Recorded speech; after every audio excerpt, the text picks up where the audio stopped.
हमारे चैनल को सब्सक्राइब करें और बेल आइकन दबाएं।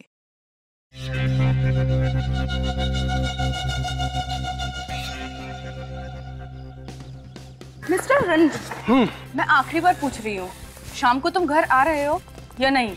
ओ डार्लिंग, पहले अपने पैरों पे तो खड़ा हो जाने दो।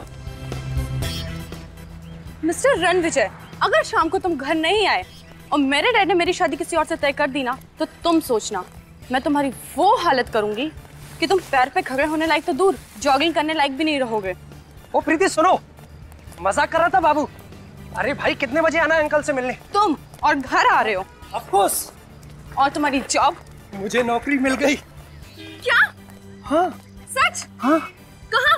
और तुमने मुझे बताया क्यों नहीं? अरे डार्लिंग, इसीलिए तो मैं तुम्हें पार्क की जगह यहाँ लेकर के आया हूँ। यहाँ क्यों? अपना नया ऑफिस दिखाने के लिए। कहाँ है तुम्हारा ऑफिस? दिखाओ ना। हो रहा। ओह माय गॉड, लाश।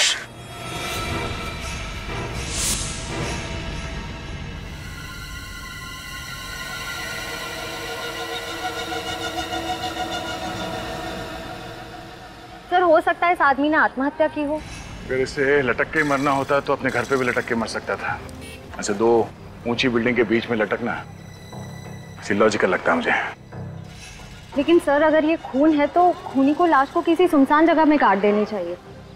क्यों इस तरह शहर के बीचों बीच लाश की नुमाइश क्यों करता? श्रेया, लाश छुपाना खूनी का मकसद नहीं होता। अलग अलग खूनियों के दिमाग में अलग अलग किस्म के फितर होते हैं। संभाल के।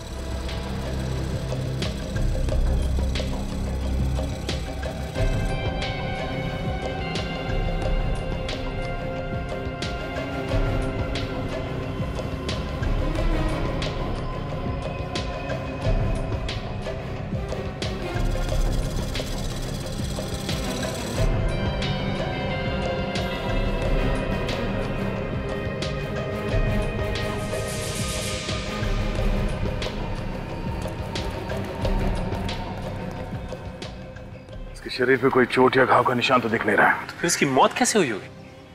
सर, हो सकता है इसे यहाँ लटका के मारा हो। एक जिंदा आदमी को ऐसे दो ऊंची बिल्डिंग के बीच में लटकाना कोई आसान बात नहीं है श्रेया। आदमी चीखेगा, चिल्लाएगा, अपने आप को बचाने की कोशिश तो करेगा। सर, इसका मतलब इसकी मौत पहले ही हो चुकी होगी, जब खूनी ने इसकी लाश को ऊपर टांगा होगा। हो सकता निखिल, एक आदमी को ऐसे लटकाना किसी अकेले आदमी के बस की बात नहीं है। दो तीन लोग होंगे साथ में। हाँ सर, एक लाश को यहाँ से वहां तक लेके जाना और उसे लटकाना, ये सब करने में किसी ना किसी ने तो देखा ही होगा उन्हें। सर, जेब बिल्कुल खाली है, मोबाइल, पर्स कुछ नहीं है। इस आदमी ने महंगी घड़ी पहनी हुई है, मतलब ये खून लूटने के इरादे से नहीं हुआ है। श्रेया, निखिल, इस बिल्डिंग के टेरेस पे जाके देखो। खूनी ने कोई ना कोई सुराग तो जरूर छोड़ा होगा इस बिल्डिंग के छत पे।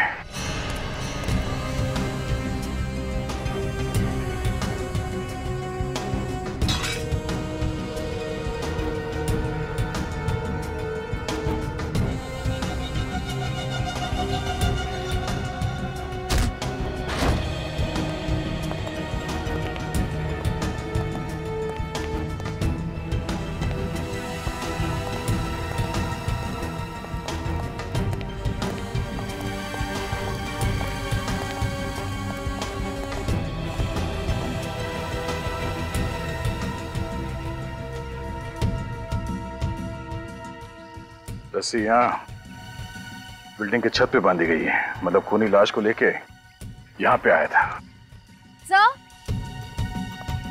सर, सामने की टेरेस से ये लोहे का एंकर मिला। एंकर? ओह, मतलब खूनी ने इस एंकर को रोप गन से उस बिल्डिंग के छत पे फेंका और उसके बाद इस पुली की मदद से लाश को रस्सी से बांधकर बीच में लटका दिया। बहुत बड़ी प्लानिंग की है इस खूनी ने, हाँ? उस लाश को लटकाने के लिए। ये सब करके साबित क्या करना चाहता था वो? सर, ये शंभू है, इस बिल्डिंग के सिक्योरिटी गार्ड। शंभू, वो जो लाश थी नीचे, तुम पहचानते हो उसे? हाँ साहब, पहचानता हूँ। वो सुधांशु जी है, इसी बिल्डिंग के 7वें माले पर ऑफिस है उनका। खूनी भी इसी बिल्डिंग में था और तुम भी यहीं पर थे। तो तुम्हारे रहते सब कैसे हो? पता नहीं साहब, पर कल रात को 8 बजे तक तो मैंने सुधांशु जी को ऑफिस में ही काम करते हुए देखा था। 8 बजे के बाद कौन कौन आया था इस बिल्डिंग में? 7:30 बजे के बाद इस बिल्डिंग में कोई नहीं आया साहब। सर इसका मतलब ये खूनी 7:30 बजे से पहले ही बिल्डिंग के अंदर घुस गया था और जैसे ही मौका मिला सुधांशु को मार दिया इसने। रात 8 बजे और कौन कौन था इस बिल्डिंग में सुधांशु के अलावा? सुधांशु जी अकेले ही थे शायद। शायद मतलब ठीक से याद नहीं है। वो ऐसा है ना मैडम, हमारी ड्यूटी तो बिल्डिंग के गेट पर रहती है और इस बिल्डिंग में बहुत सारे ऑफिस हैं, तो अब सब जगह तो ध्यान नहीं रखा जा सकता ना। छत तो एक ही है ना, तो तुम्हारे रहते वो खूनी इस बिल्डिंग की छत पे आया कैसे? सोसाइटी वालों ने सभी ऑफिस वालों को एक एक चाबी दे रखी है, तो उसी ऑफिस की चाबी से छत का दरवाजा खोला गया होगा साहब। कल रात 8 बजे के बाद तुमने किसी के चीखने चिल्लाने की आवाज सुनी थी इस बिल्डिंग में? नहीं साहब, कोई आवाज नहीं सुनी। जब देर रात तक सुधांशु ऑफिस से नीचे नहीं आया तो तुमने ऊपर जाके चेक नहीं किया? साहब सुधांशु साहब रोज देर रात तक ऑफिस में काम किया करते थे, तो हमने सोचा कि आज भी वो नाइट ड्यूटी कर रहे होंगे। निकल। लगता है ये खूनी सुधांशु के कोई आसपास वाला ही है, क्योंकि अच्छी तरह से जानता था कि सुधांशु को कब और कहां मारना है।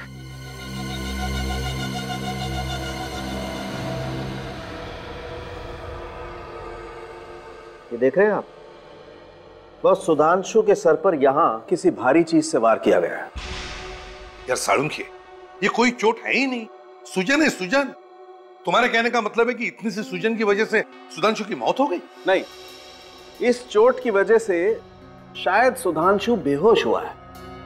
अगर इस चोट की वजह से ये बेहोश हुआ है तो फिर मौत कैसे हुई इसकी? बॉडी पे तो कहीं दूसरे जख्म के निशान दिख नहीं रहे। जहर से। देखा कितनी ब्रिलियंट है तारिका जी, मुश्किल से मुश्किल सवाल का जवाब इनके पास रेडी रहता है। ये कौन सा जहर है? एथेन सैंडाइल ट्राइऑक्साइड। एथेन सैंडाइल ट्राइऑक्साइड? यार साळुंखे, ये नाम मैंने कहीं सुना हुआ लगता है। एथेन सैंडाइल ट्राइऑक्साइड, यार ये तो वही जहर है ना, स्लो पॉइजन, जो अविनाश कुमार के केस में इस्तेमाल हुआ था। देखा, इसे कहते हैं याददाश्त। कमाल है प्रद्युमन, तुम्हारी याददाश्त अभी भी चीते की तरह से फुर्तीली है। ये वही स्लो पॉइजन है, वही जिसकी वजह से इंसान की मौत होने में कम से कम 4-5 घंटे लगते हैं। मतलब सर, पहले खूनी ने सुधांशु को जहर दिया, उसके बाद इसे छत पे ले गया और किसी भारी चीज से इसे मार के बेहोश किया और उसके बाद इसे रस्सी पे लटका दिया। पर सर, खूनी इतना झमेला करेगा क्यों? वो चाहता तो सुधांशु को एक आसान मौत दे सकता था ना। तड़पा तड़पा के मारना चाहता था वो सुधांशु को, तड़पा तड़पा के। ये खूनी है कोई सरफिरा। सर, मुझे लगता है ये खून आपसी दुश्मनी की वजह से किया गया है, वरना किसी को मार के ऊपर लटकाने की और कोई वजह नजर नहीं आ रही है सर। हाँ अभिजीत, सही कह रहे हो तुम। और फिर जिस तरह से खून किया गया है, लगता है खूनी कुछ कहना चाहता था, है? शायद किसी को धमकी दे रहा है। और प्लानिंग भी खूब की इस खून के लिए सर। पहले से ही ऑफिस के बिल्डिंग में जाकर छुप के बैठ गया और जैसे ही मौका मिला अपना काम कर दिया। अच्छा, माउंटेनियरिंग का सामान जो मिला है, पता चला किस दुकान से खरीदा गया है? सर, दुकान का पता लग गया है, अंधेरी में। अंधेरी में? जाओ उस दुकान में और पता लगाओ किसने खरीदा था वो माउंटेनियरिंग का सामान। और अभिजीत, सुधांशु की बीवी से जाकर मिलो और उससे सुधांशु के बारे में सब कुछ पता लगाओ, सब कुछ।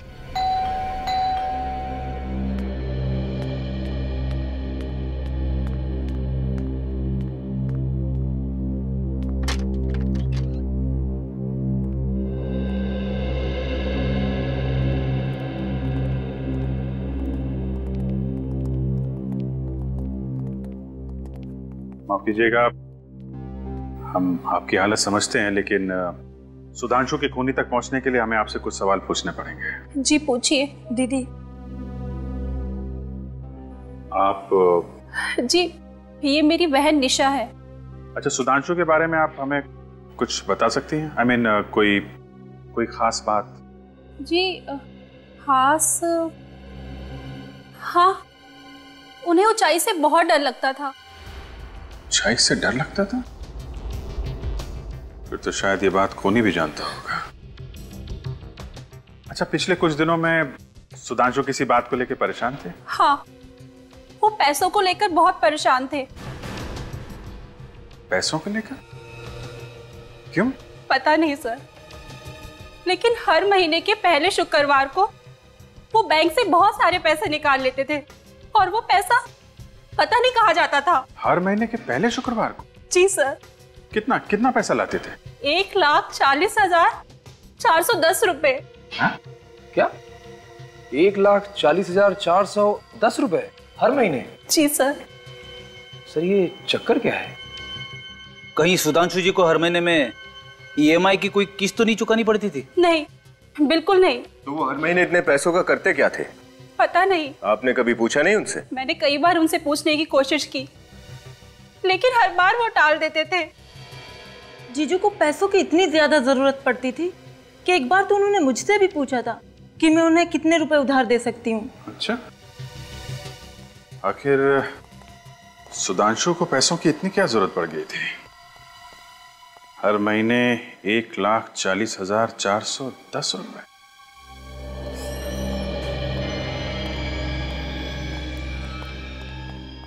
Good morning sir. Good morning. क्या देखेंगे सर आप? हाइकिंग वगैरह करते हैं? हाँ, कभी कभी करते हैं। हाइकिंग का सारा सामान मिलता है हमारे पास। वैसे कुछ सामान तो हम साथ में लेकर आए। क्यों? हम लोग CID से हैं। सचिन, ये देख। पर ये बताइए कि ये सामान आपके यहाँ से खरीदा गया है क्या? हाँ सर, ये सामान रसिया में बनता है और सिर्फ मेरी ही दुकान पर मिलता है। आप बता सकते हैं किसने खरीदा होगा ये? क्या बात है, कुछ गड़बड़ हुई है क्या? एक खून हुआ है। खून? जी हाँ, इसी चीज से खून हुआ है। सर ये तो पहाड़ पर चढ़ने का सामान है, कोई चाकू बंदूक तो है नहीं। वो तो है, लेकिन क्या है कि आजकल खूनी खून करने के नए नए तरीके ढूंढते रहते हैं। आप रजिस्टर वगैरह चेक कीजिए, कंप्यूटर देखिए, बताइए किसको बेचा होगा।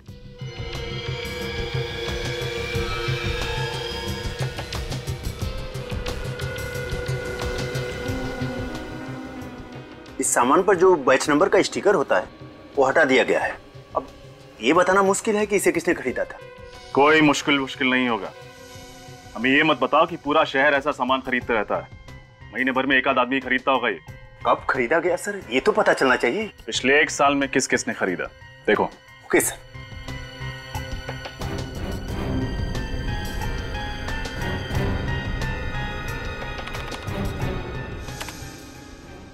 मिल गया सर, 10 लोगों ने। देखा, सिर्फ 10 लोगों ने। सर 10 लोगों का नाम पता नंबर तो मिल ही सकता है। शुरू हो जाओ। कल सुधांशु अपने ऑफिस से थोड़ी देर के लिए बाहर गए थे। हाँ, कल दोपहर को।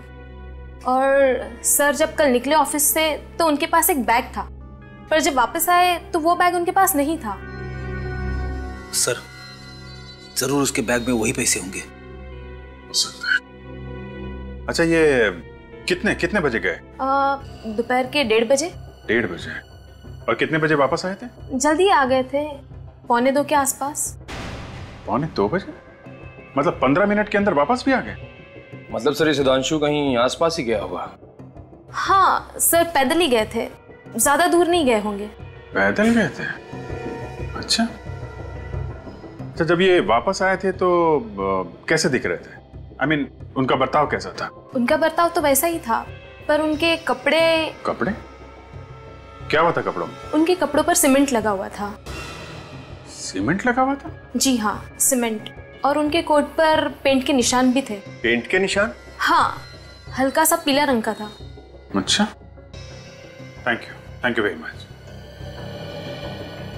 सीमेंट और पेंट के निशान, इसका मतलब सुधांशु किसी ऐसी जगह गया था जहाँ पे कंस्ट्रक्शन का काम चल रहा है और पेंटिंग का। चलो जरा ऑफिस के आसपास चेक करते हैं। मिस्टर राजीव, 15 तारीख को आपने M&N एंड माउंटेनियरिंग से कुछ सामान खरीदा था क्या? हाँ, तो वो सामान मैं देख सकता हूँ? पर किस लिए? मैं CID से हूँ।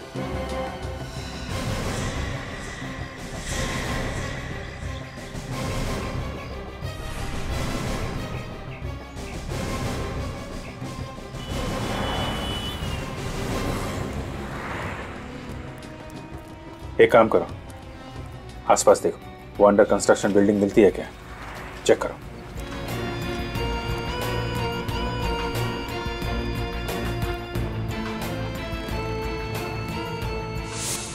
आप रेडी? बैठ तो नहीं गया? अरे नहीं सर, यहाँ कहाँ बैठने की जगह है, बस वो अंडर कंस्ट्रक्शन बिल्डिंग मिल जाए वहीं पे बैठूंगा। हाँ, तुम्हारा क्या हाल है?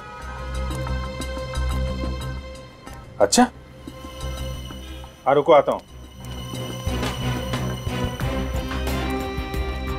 अच्छा, तो ये है अंडर कंस्ट्रक्शन बिल्डिंग, यहाँ पे पैसों का बैग लेके आया था सुधांशु। लगता तो ऐसा ही है सर। जरा देखें कैसा पान बनाता है ये। ड्यूटी पे पान? पूछ मत भाई, बड़े टेढ़े आदमी है, न जाने कब क्या कर बैठेंगे। क्या है? क्या फुसफुसा रहे हो? हाँ? कुछ नहीं सर। तुमने कुछ बोला क्या? अरे सर, मैं क्यों कुछ बोलूं? मैंने कुछ नहीं बोला। मेरे कान बज रहे हैं। हाँ? चलो। अरे सुनो, इसे पहचानते हो? ये कौन है साहब? ये कल दोपहर को यहाँ पे आया था, 1-1:30 बजे के बीच में।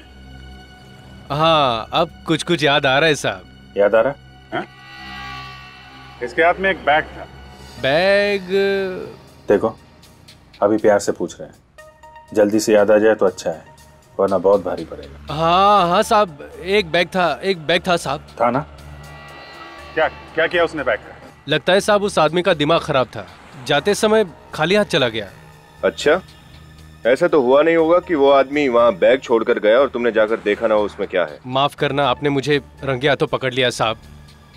जी। देखा ना जाके वहाँ पे? जी साहब, मगर इससे पहले कि मैं यहाँ से जाता, एक मेम साहब आई और वो बैग लेके चली गई। मेम साहब? देखने में कैसी थी? देखने में तो मेम साहब ही थी। अरे यार, चेहरा तो देखा होगा ना उसका? नहीं साहब, चेहरा कहाँ देखा, वो मेरी निगाह तो बैग पे ही थी ना। नहीं देखा? अच्छा, ले चलो, ब्यूरो ले चलो। अरे नहीं साहब, उसका कद 5.5 फीट के आसपास में था, रंग गोरा और लंबे बाल। बाकी शक्ल के बारे में मत पूछो साहब, शक्ल मैंने ठीक से देखी नहीं। सच कह रहा हूँ साहब, सच कह रहा हूँ। सर, सुधांशु की बीवी और साली 5.5 फीट से कम है, तो ये शायद कोई और ही होगी। इसका मतलब है इस गुनाह में एक लड़की भी शामिल है। हम अंकुश से मिलना चाहते हैं। आप लोगों ने आने में बहुत देर कर दी। 5 दिन पहले उनकी मौत हो गई है। मौत? I am sorry. कैसे हुई मौत? आग में जलकर। ये आग कहाँ लगी थी? उनके ऑफिस में। संभालिए अपने आप को। जिस चीज से वो जिंदगी भर डरते थे, उसी चीज ने उनकी जिंदगी छीन ली। मतलब ये अंकुश आग से डरता था? जी हाँ, उन्हें आग का फोबिया था।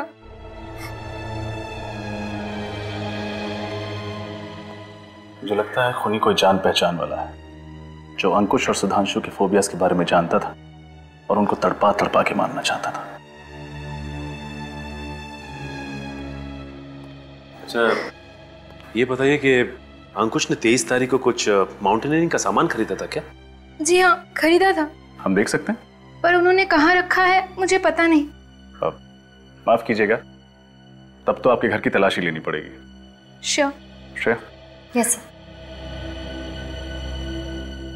अरे सुधांशु, ये फोटो में सुधांशु है ना? जी हाँ, ये सुधांशु है, अंकुश के बिजनेस पार्टनर। Business partner? जी हाँ, लेकिन 1 साल पहले इनकी पार्टनरशिप टूट गई। पार्टनरशिप टूट गई? लेकिन क्यों? कुछ आपसी मतभेद। सर पूरा घर देख लिया, माउंटेनियरिंग का सामान कहीं नहीं मिला। मिलेगा कहाँ से? जरूर वो जान पहचान वाला चुरा के ले गया होगा सुधांशु को मारने के लिए। नम्रता जी, इस फोटो में अंकुश और सुधांशु के अलावा ये दोनों कौन है? वो रितेश है, अंकुश का बहुत अच्छा दोस्त। ये वाला? जी। और ये वाला? इन्हें मैं नहीं जानती। कोई बात नहीं, सीआईडी इनका पता लगा लेगी। वैसे ये फोटो है कहाँ की? वेव रिजॉर्ट की। आज से 2 साल पहले 14 अप्रैल 2010 को वहाँ कंपनी की पार्टी थी।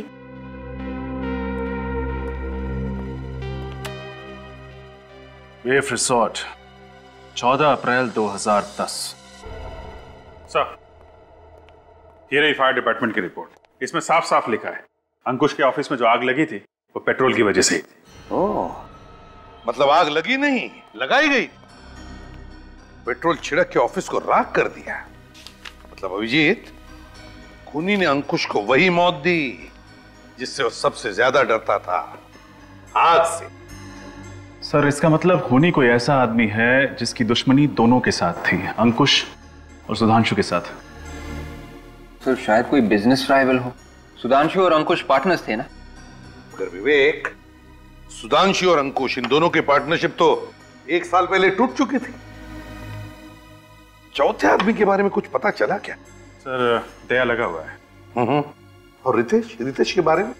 सर, उसके घर पर ताला है और फोन भी बंद है। सर, ये है अंकुश का बैंक स्टेटमेंट।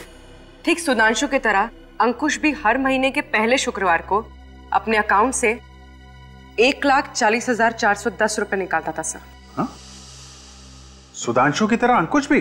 हाँ सर। मतलब अभिजीत, कोई तो इन दोनों को ब्लैकमेल कर रहा था। हाँ सर, कोई कॉमन एनिमी, एक ऐसा दुश्मन जो अंकुश और सुधांशु दोनों से बहुत ज्यादा नफरत करता था। और जब ब्लैकमेल के पैसे देने बंद कर दिए इन दोनों ने, तो इन्हें रास्ते से हटा दिया। मगर अभिजीत, एक बात खटक रही है, वो रकम, ये ऑड अमाउंट। अभिजीत, अगर वो ब्लैकमेलर चाहता तो उनसे 1 लाख, 1.5 लाख या 2 लाख लेता। यही अमाउंट क्यों, ये ऑड अमाउंट, 1,40,410, यही रकम क्यों? ओह, तो ये बात है। क्या बात है सर? सर, लगता है इस रकम का राज समझ में आ गया है। ये देखिए, 14,410। तो इस खेल का राज समझ में आ गया अभिजीत। मतलब सर, ये एक तारीख है, 14 अप्रैल 2010। करेक्ट विवेक, ये तारीख हमें अंकुश की बीवी नम्रता ने बताई थी। इसी तारीख पर ये फोटो खींची गई थी, उस रिसोर्ट में, एक पार्टी में। मतलब अभिजीत, इस सुधांशु और अंकुश की मौत का राज 2 साल पुरानी पार्टी में दफन है। 14/4/2010।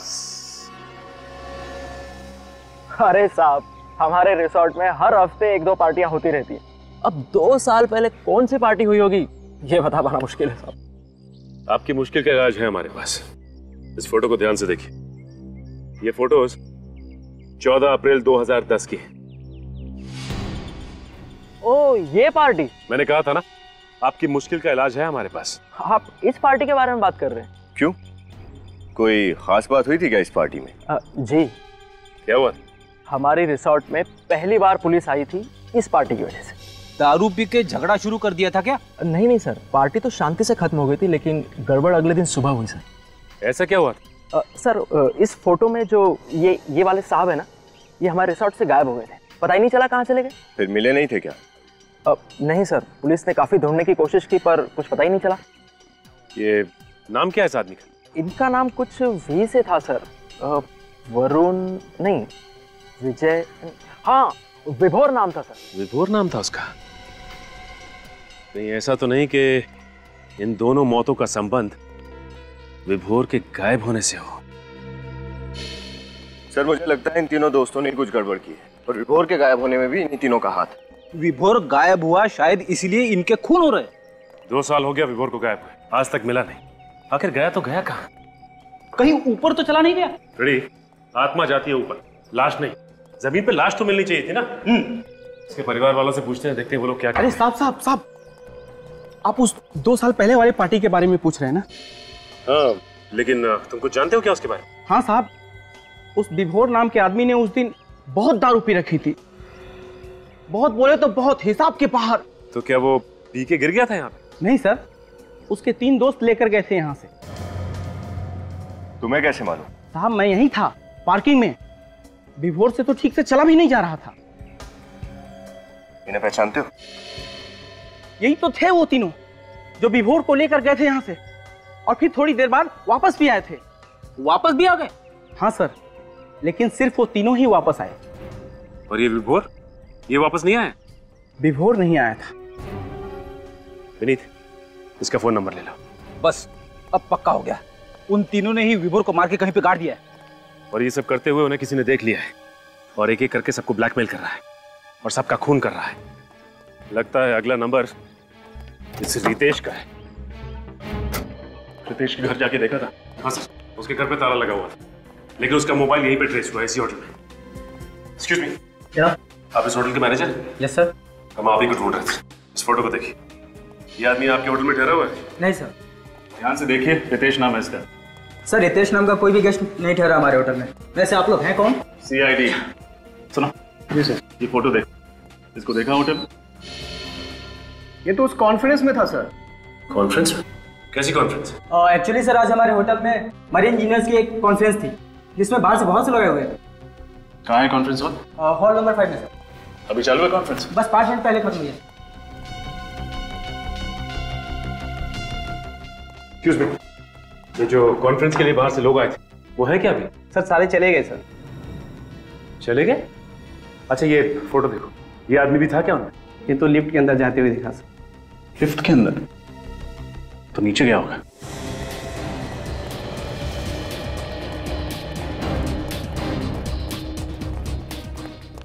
अरे भाई साहब, क्या हुआ? पीछे हटिए, क्या हुआ? सर लिफ्ट पड़ी हुई है, अंदर आदमी अटका हुआ है। अंदर आदमी अटका है? हाँ, और ये आदमी अंदर है। पीछे हटिए, सचिन।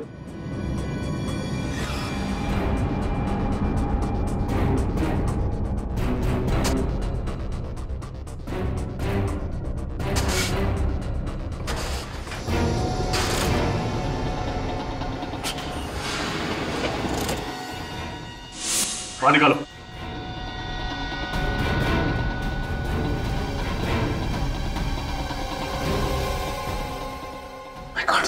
रितेश, रितेश, सांस तो चल रही है। विनीत, एम्बुलेंस को फोन करो जल्दी। डॉक्टर साहब, अब तबीयत कैसी है रितेश की? डोंट वरी, अब कोई खतरे की बात नहीं। ये तो अच्छा हुआ कि आप लोग उसे सही वक्त पर हॉस्पिटल लेके आए, वरना उसका बचना बहुत ही मुश्किल हो जाता। लेकिन डॉक्टर साहब एक बात समझ में नहीं आई, सिर्फ लिफ्ट में बंद होने की वजह से उसकी तबीयत इतनी बिगड़ गई? वो बात नहीं है, हमें उनके खून से जहर भी मिला है। जहर? कैसा जहर? अब ये तो कोई फॉरेंसिक एक्सपर्ट ही बता सकता है, पर लगता है कि बहुत ही स्लो पॉइजन था। अगर कोई जल्दी असर करने वाला जहर होता ना, तो रितेश शायद अभी जिंदा नहीं होते। सर शायद ये वही स्लो पॉइजन होगा, इथेन सैंडल ट्राइऑक्साइड, जो सुधांशु की बॉडी में मिला था। मुझे भी यही लगता है। अच्छा डॉक्टर साहब, हम रितेश से मिल सकते हैं? Sure, please.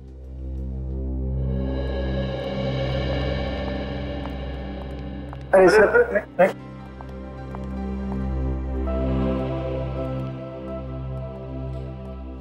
आप लोग सही वक्त पर मुझे यहाँ नहीं लेकर आते, मेरा तो टिकट ही कट गया था, वो भी बिल्कुल फ्री में। नहीं, फ्री में नहीं, पूरे 1,40,410 रुपए में। 1,40,410? ये क्या सर? देखो रितेश, अब सच पे पर्दा डालने से कोई फायदा नहीं है। हमने तुम्हारे बैंक अकाउंट के डिटेल चेक किए हैं। तुम हर महीने के पहले शुक्रवार को 1,40,410 किसे देते थे? मैं? किसे? उसी को जिसे सुधांशु और अंकुश भी पैसे देते थे, और जिसने उन दोनों का खून कर दिया, और तुम्हारे ऊपर भी तो हमला किया। मुझ पर किसने हमला किया मैं नहीं जानता, मैंने तो उसका चेहरा भी नहीं देखा। कमाल है, उस आदमी ने तुम्हें जहर दिया, तुम्हें लिफ्ट में बंद किया, और तुम कह रहे हो कि तुम उसका चेहरा देख नहीं पाए? हाँ? जहर का तो मुझे पता नहीं सर, मैं होटल से बाहर जा रहा था, अचानक पीछे से किसी ने मुझे धक्का दिया और मुझे लिफ्ट में बंद करके चला गया। ये सब इतना जल्दी हुआ, मुझे उसका चेहरा देखने का वक्त ही नहीं मिला। अच्छा, उसने तुम्हें लिफ्ट में ही क्यों बंद किया? तुम्हें लिफ्ट का कोई फोबिया है क्या? लिफ्ट ही नहीं सर, मुझे हर बंद कमरे से डर लगता है, मुझे क्लस्ट्रोफोबिया है। देखा सर आपने, खूनी सबको दर्द भरी मौत देना चाहता है। उसने सुधांशु को ऊपर लटका दिया क्योंकि इसे वर्टिगो था, और उसने अंकुश को जला के मारा क्योंकि इसे पायरोफोबिया था, और इसे इसे लिफ्ट में बंद कर दिया क्योंकि इसे क्लस्ट्रोफोबिया है। मतलब ये आदमी कोई इनके जान पहचान का ही है, जिसे मालूम था कि किसे किस चीज से डर है। रितेश, कोई नाम आता है तुम्हारे दिमाग में? नहीं सर। हमारे दिमाग में एक नाम आता है। किसका? विभोर। विभोर? आप लोग विभोर को कैसे जानते? हम तो उस पार्टी के बारे में भी जानते हैं जो 14 अप्रैल 2010 को हुई थी वेव रिसॉर्ट्स में। 14 अप्रैल 2010? ये रकम 1,40,410 वहीं से आया है ना? बताओ उस रात क्या हुआ था एग्जैक्टली, जिसकी वजह से तुम लोगों को ब्लैकमेल किया जा रहा था, जिसकी वजह से खून हो रहे हैं? उस रात? हाँ हाँ बोलो, क्या राज है उस रात का? कहाँ है ये विभोर? उस रात विभोर ने बहुत शराब पी रखी थी, उसे सीधे चलने को भी नहीं हो रहा था।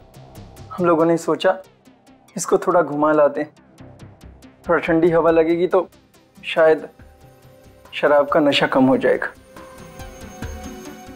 यही सोचकर अंकुश ने गाड़ी निकाली और हम चारों गाड़ी में बैठकर रिसोर्ट से बाहर निकल गए।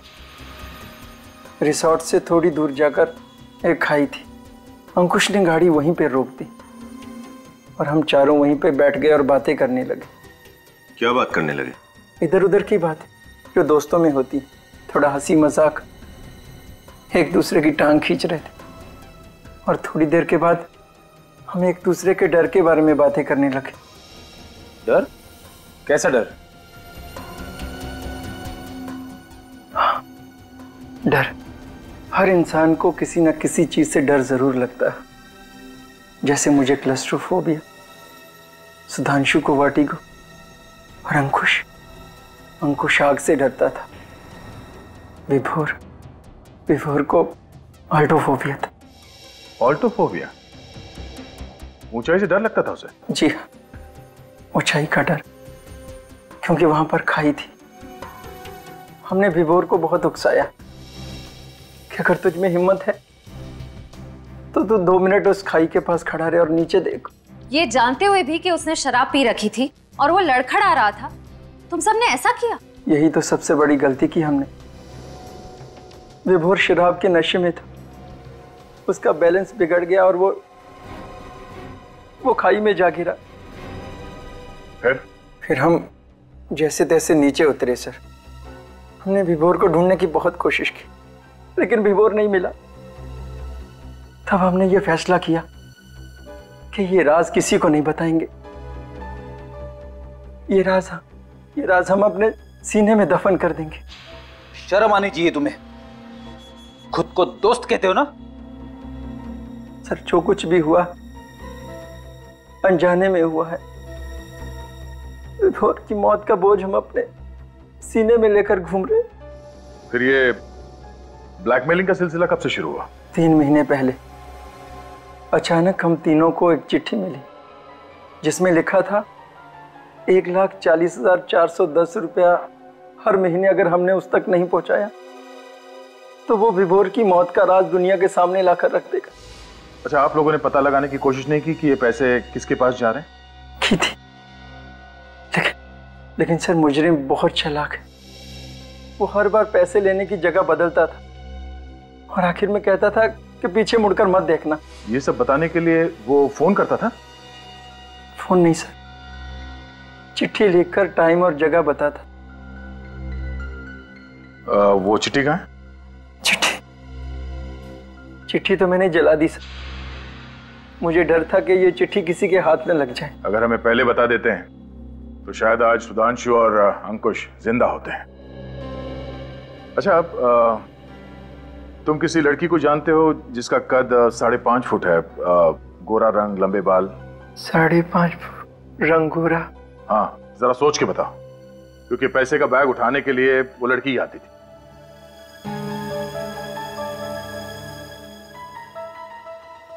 ओह माय गॉड, कहीं ये मनीषा तो नहीं? मनीषा? ये मनीषा कौन है? विभोर की पत्नी। विभोर की पत्नी? कहीं वही तो नहीं कर रही है सब अपने पति की मौत का बदला लेने के लिए? हाँ? इस विभोर का एड्रेस बताओ।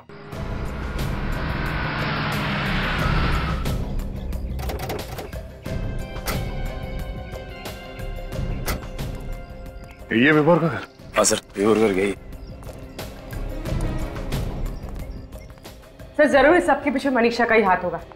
ब्लैकमेल करके वो अमीर भी बन गई और खून करके अपने पति की मौत का बदला भी ले लिया।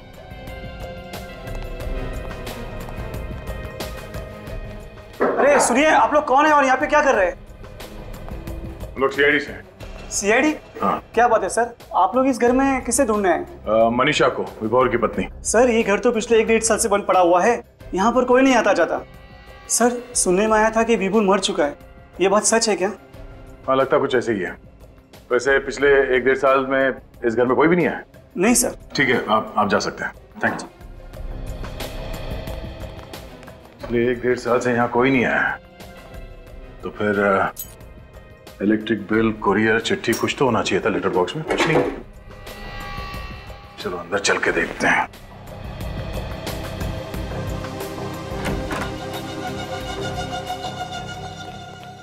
निखिल जरा देखो लाइट के स्विच कहाँ है?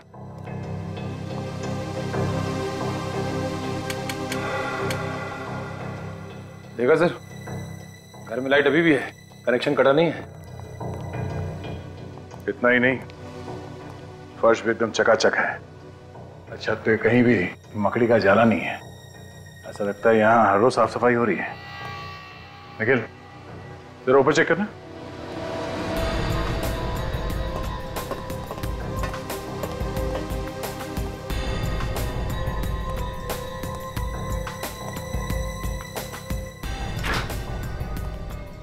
सर ये देखिए, फ्रिज में रखा हुआ सामान भी ताजा है।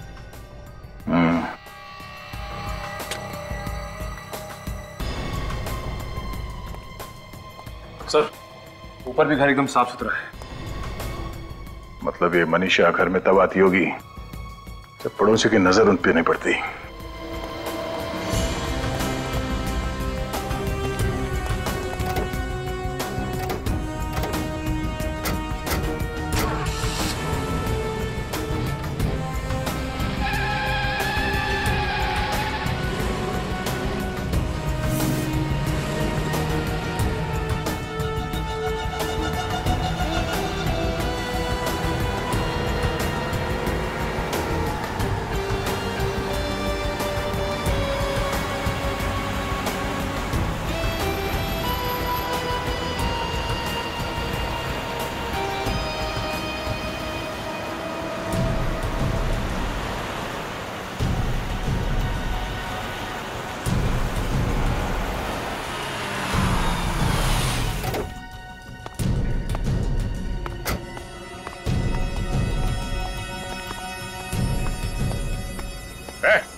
रुक जा, रुक। चुपचाप इस तरफ पलटो और इस कार हटाओ।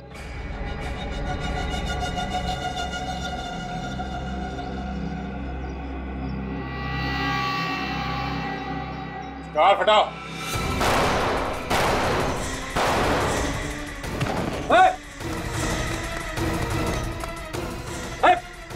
पकड़ो उसे। रुक। बस डोंट मूव। कर नीचे। कर नीचे। कार हटाओ। मैंने कुछ नहीं किया है, मैंने कुछ नहीं किया। इसे मैंने उसके कहने पे किया था। कहने पे? हाँ? किसके कहने पे?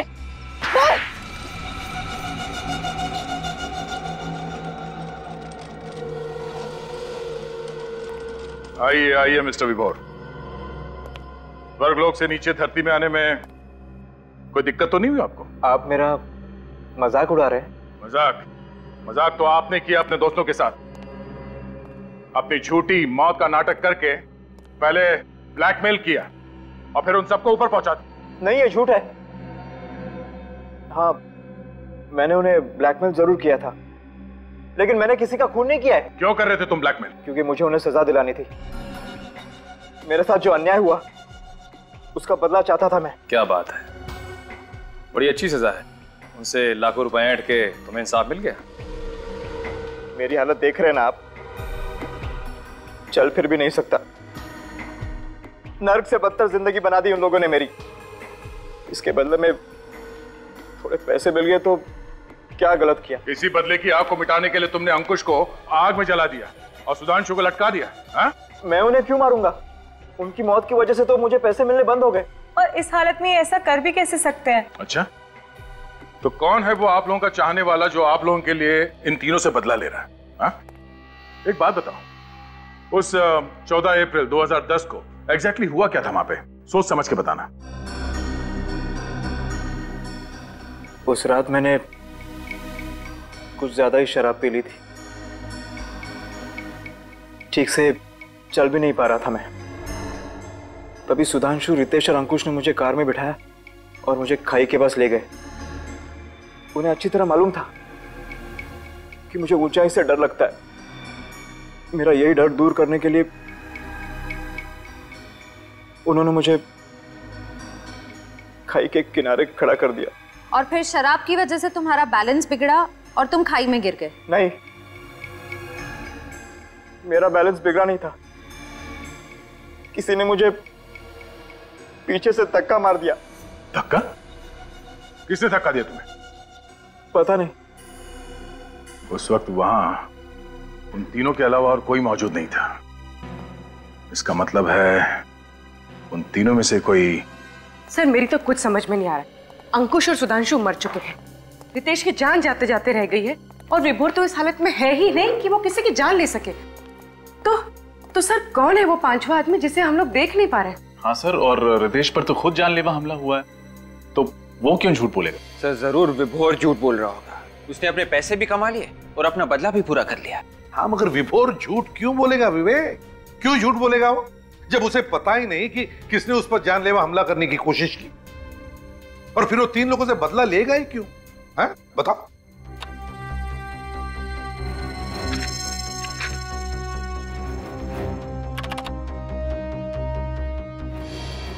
ये रितेश उस दिन होटल में कोई कॉन्फ्रेंस अटेंड करने गया था ना? Yes sir.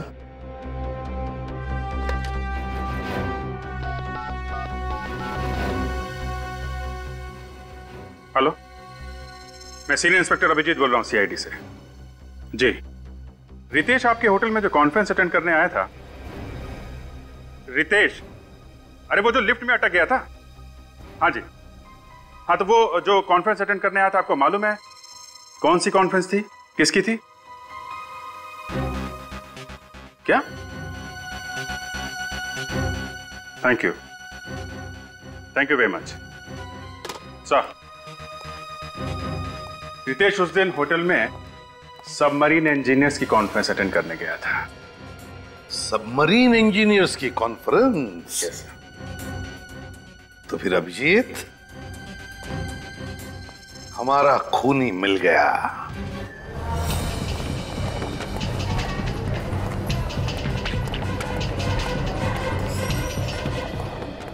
रितेश का?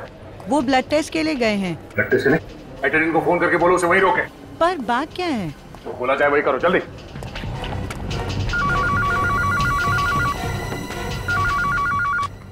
Hello hello. हाँ सुनीता, क्या हुआ? सर वो सीआईडी वाले आए हैं, बोल रहे हैं रितेश को कहीं जाने मत देना। रितेश तो मेरे सामने ही बैठा है, वो कहाँ जाएगा?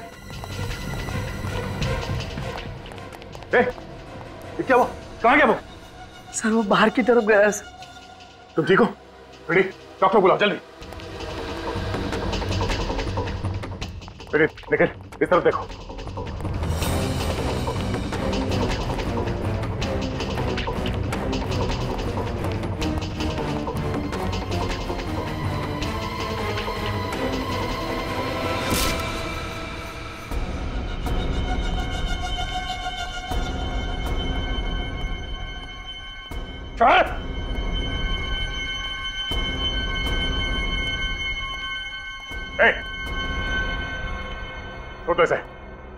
छोड़ दे इसे वरना अच्छा नहीं होगा। अच्छा तो इस कबूतर के लिए नहीं होगा। दो खून कर चुका हूँ, एक और कर दूंगा, फांसी तो एक ही होनी है। मैं कहता हूँ जाने दो मुझे। ठीक है, तुम चले जाओ, निखिल को खुश नहीं होना चाहिए। अब है ना लाइन पर, कर नीचे करो। नहीं दे रहे, कर नीचे करो।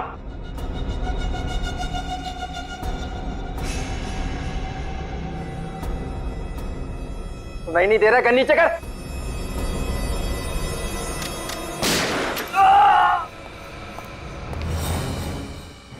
दो खून करके सीआईडी से पंगा लेगा तू?